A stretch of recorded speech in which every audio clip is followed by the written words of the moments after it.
Hello Internet, Clef here, welcoming you to part 2 of my Minimalist Run Let's Play of King's Quest VI. Alright, so let's restore here.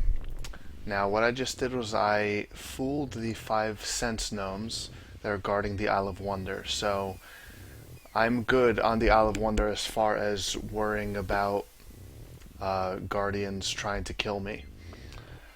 So, I'm actually done here for now. I know I just got here. Alexander pulls out his magic map.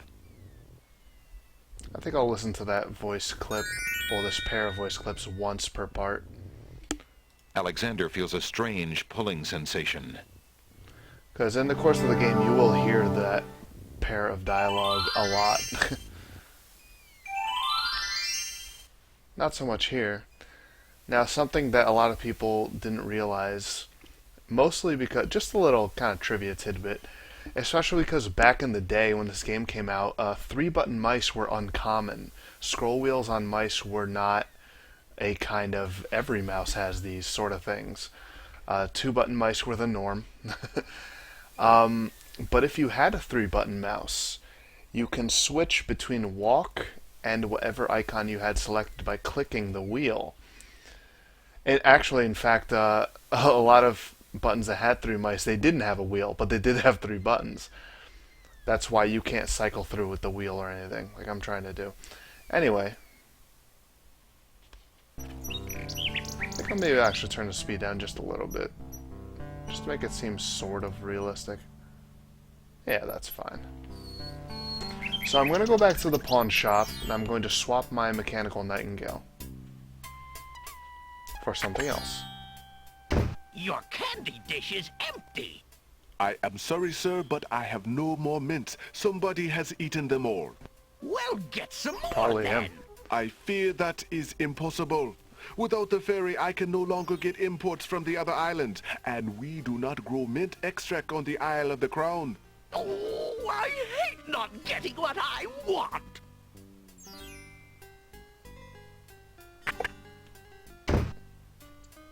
So we know that's the genie. He doesn't greet me because he was too busy dealing with him. So there's no mints left.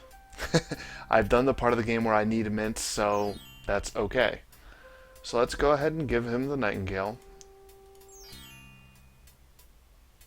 Would you mind if I traded this in? Of course, Prince Alex, please choose something in exchange for the items on the counter. Alexander looks closely at the items on the counter to make his selection. I always think it's like, not many pawn shops like this nowadays. So like I mentioned before, I didn't actually say what the 4 items were. I should have in part 1. Mechanical nightingale, obviously. This is a flute. That's obviously a paintbrush. And that's a tinderbox. Basically like a lantern. So right now I want the flute. I'll take the flute. The flute? The flute? Very good, Prince Alex. May its music always be sweet. Feel free to trade it back at any time. Thank you. I always remember the way he says the flute. Always sounds weird. Let's listen to the flute. Alexander's kind of a musician, so he knows what to do with a flute.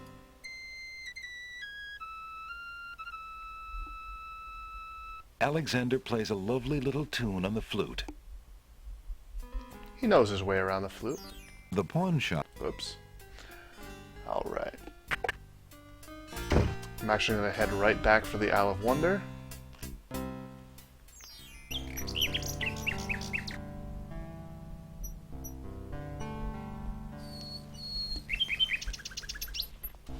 It's probably going to be annoying to continuously see all kinds of objects and things. It's like, hey, that's probably something, and then I just pass right over them.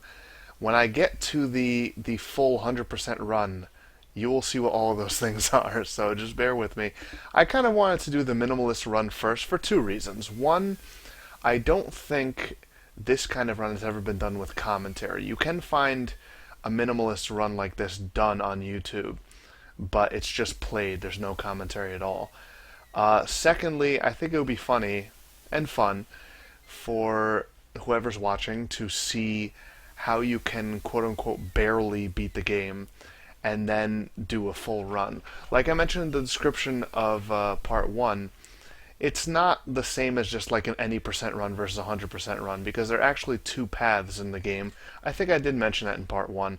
And this run is obviously going to take the quote-unquote easier path, which garners fewer points overall. Alexander pulls out his magic... That's right, I can skip it now. Alex... Alright.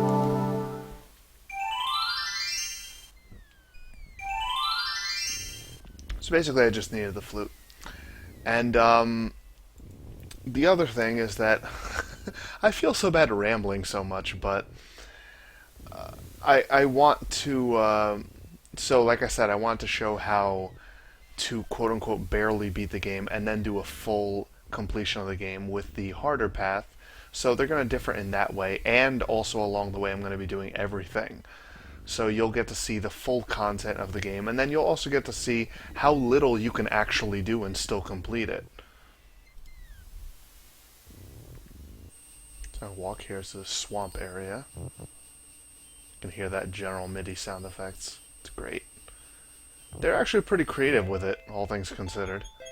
So this place looks pretty interesting, right? I believe it's called the exclamation point. Actually, that might be the other area to the east. I don't remember. Anyway, I'm going here.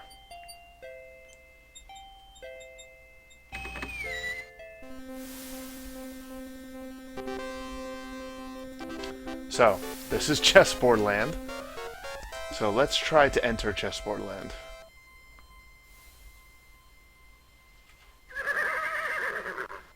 Checkmate! Only chess pieces allowed in chessboard land? That's right. Humans aren't allowed in and never will be. Stay out!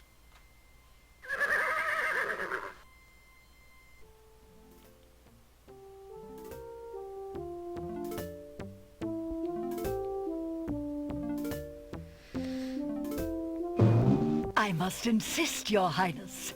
I shall send the lump of coal to the Vizier and the Princess as a present for their wedding, and that's the end of it. And I suppose you'll leave me with only this stupid spoiled egg to send, Your Highness. I want to impress the new king and queen of the realm as much as you do. As queen of this island, I have every right to that lump of coal. Who isn't queen of this isle? The lump of coal is in my possession. Therefore, I shall do as I please with it. Besides, there's nothing wrong with that spoiled egg.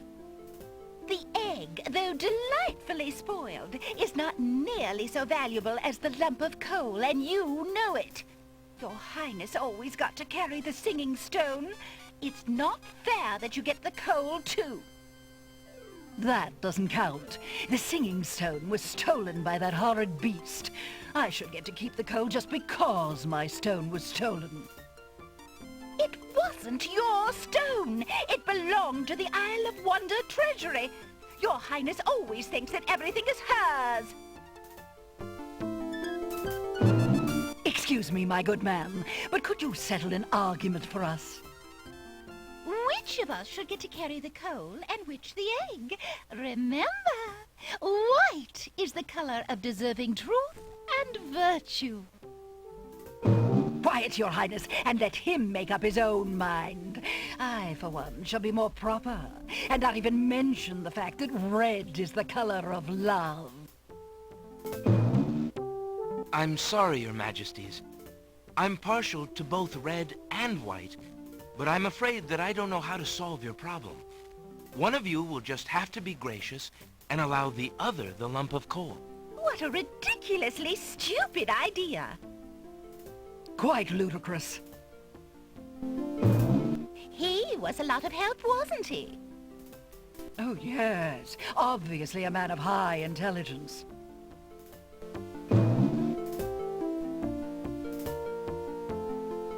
The lump of coal goes much better with my gown anyway. Black and red are imperial colors. That's the silliest thing I ever heard.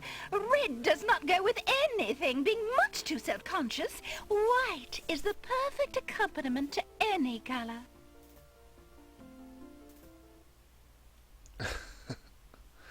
So, very kind of weird Alice in Wonderland-y sort of thing happening there.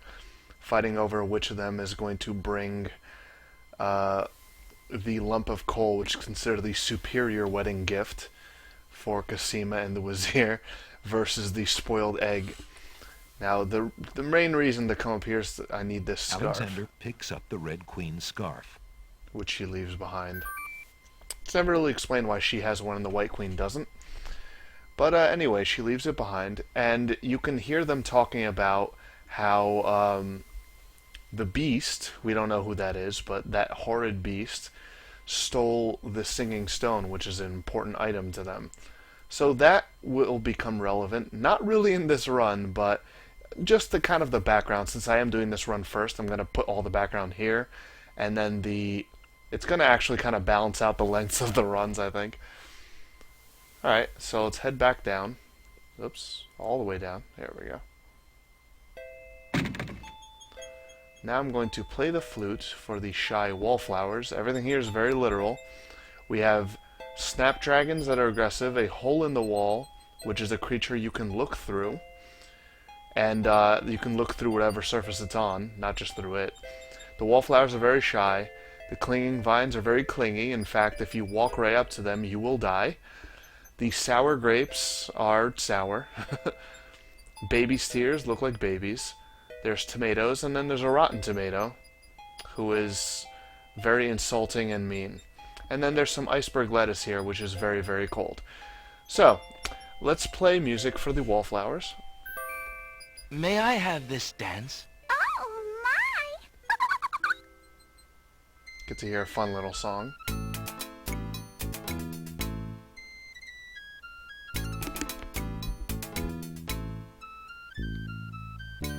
Since there isn't talking during this, I don't feel I need to be silent during it. I kind of like this tune. I remember finding it on a soundtrack and listening to it. A simple little melody. Yes, I know it doesn't sync up perfectly with the flute playing animation. I like how they had the little colored notes coming out. Alexander stops playing the flute, but the wallflowers and snapdragons continue to dance, caught up in the music and oblivious to everything around them. Now the reason I played that is because I need to distract the wallflowers so I can grab the hole in the wall. While the wallflowers dance, Alexander snatches the hole in the wall. Otherwise the hole in the wall will hide behind the wallflowers, which will protect it jealously. So, oh yes, let's grab a head of iceberg lettuce. Alexander picks a head of iceberg lettuce. Ye gads! Is that cold? Alright, I'm gonna need that.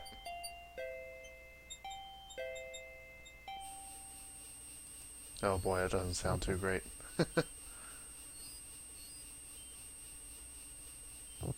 That's not, that's not a recording. Whoops. That's not a recording issue, it's just the way it sounds.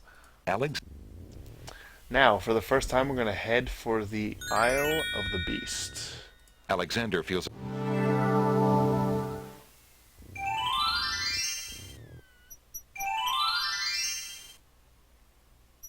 Okay. Cute little fawn. That's just window dressing. It's there sometimes, it's not there sometimes. You don't interact with it at all. Now, let's use the eye. This looks like a boiling body of water, and that's literally what it is. A pond lies across the path. The water boils as if over some magical flame. So this is what the iceberg lettuce is for. If I attempt to walk into that water without doing something to it first, I will die. Hoping to cool down the boiling pond, Alexander throws in a head of iceberg lettuce. The pond's water slowly stops boiling, cooled by the ice. It still looks hot, but bearable. So you can skip across it. Alexander decides to brave the steaming pond. Ouch! Ow! Ooh, ooh, ooh, ouch! The pond is no longer boiling, but it's hardly bathwater. So that's kind of entertaining. Every time he walks across, he's going to do that. Although you're not going to get the ouch, ooch, ouch again. Okay, so we're gonna head north to the garden. As Alexander continues down the path, he gets the strange feeling that he's being watched. Come on over here and see what I'm doing with these flowers. Never mind that stone fella on top of the gate. He won't hurt you any. He's just there to scare you. So, notice that the stone archer is following you. And that is the genie. You can see his eyes sparkling. So, what he's trying to do is to get you to walk through that little threshold, I guess you could say. When you do, the stone archer will fire his stone arrow at you and you will die. So we're here for one thing, and that is this brick that's here. And I'm going to take advantage of a silly little glitch where you can move while you're picking it up. Alexander picks up the brick. Silly little, like, graphical glitch. Let's talk with this guy. I'm Alexander of Daventry. Who are you? What difference does it make? Just come on over here. I'll tell you my life history if you still want to hear it. Suspicious, huh? Come on through, I say. I can show you a path through the forest. Tell me. If it's conversation you want, just come on over here. I'll talk your ears off if we can sit down and talk face to face. I like his kind of emphatic tell me. Now you try to leave, it'll trigger his goodbye animation, basically. You aren't gonna listen to me, are you? Well, we'll just see about that. That's odd. The gardener just disappeared. Okay. Heading back to the pawn shop for another item. The third one. Whoops, did not mean to do that. That was my inventory. Alexander pulls out his magic map. This is actually going to be a fairly short part because I realize that I'm coming up on the part where I'm doing something that is effectively the game's copy protection. So I'm going to need to pull up some materials to get past it since I don't have the guidebook. I actually have... It was using... Back in the day, old games would use copy protection involving having to reference the manual. Because the way to pirate games back in the day were to make a copy of the floppy disks or the CDs, because there wasn't really DRM schemes to deal with that sort of thing. CD keys weren't really used much, and when this game first came out, it was on discs, not CDs. So when people would pirate games, they would just make a copy and give it to their friend. So the copy protection was to give you a part of the game that you need a material that came with it, like the manual, in this case a guidebook, which is a separate book from the manual. It's called the Guidebook to the Land of the Green Isles, and it's interesting. It's a little book that's kind of written from the perspective of a traveler who went to the Land of the Green Isles and documented the stuff that he saw and experienced. It's a cool little read, and part of the read is that there's an ancient language depicted on there, and he kind of deciphered it, and you're going to need to be able to read it to answer riddles. So I don't have those materials pulled up, so I'm going to just end the part when I get there, and then I'll record the next one with them ready to go. Alexander feels a strange pulling sensation. So I'm just going to go swap my flute, and then that's going to be it for part 2. It's kind of awkward. I didn't expect to be at this part so soon, but I'm not used to doing this minimalist run, so there's really a lot you can skip. Rather, there's really a lot you can do that you don't do. So let's head to the pawn shop. Good day, Prince Alexander. So we're going to give him the flute, and we're going to get the third... What the hell? I'm certain I clicked on the flute. Why did I get the map icon? That's weird. That's a little glitch. Would you mind if I traded this in? Of course. Alexander... It's the same line as before. He doesn't have a flute-specific dialogue. So we're going to get the tinderbox. We're not going to be using the paintbrush at all in this run. But the tinderbox is the third item I need, so let's grab it. I believe I'll take the tinderbox. Very good, Prince Alex. Enjoy your tinderbox and bring it back anytime. Thank you.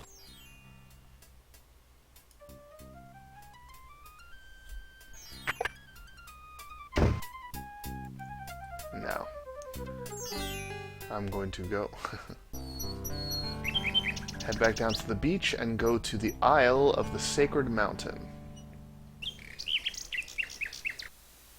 Now, if you remember, when I picked up the Flower of Stench at the Isle of the Sacred Mountain, it didn't seem like there was anywhere to go. There, in fact, is. It's up. Alexander pulls out. He pulls out. It's become too difficult a situation. Alexander Alexander has an exit strategy.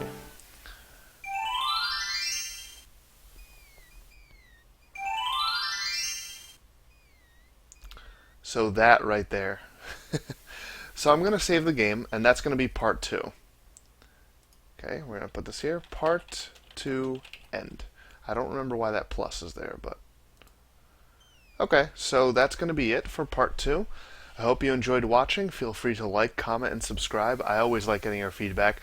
I especially want to know if anyone shares my nostalgia for this game or has played it before. I know this is probably going to appeal to fewer people than those who have been watching my stuff up till now. It's a very different kind of game. But if, if it's familiar to you, feel free to let me know. And if it's not, and if it seems like kind of an interesting sort of game, let me know. It would be cool if I got people into the game via this. It's a neat little thing. So, that's going to be it for part 2, and I hope to catch you watching part 3.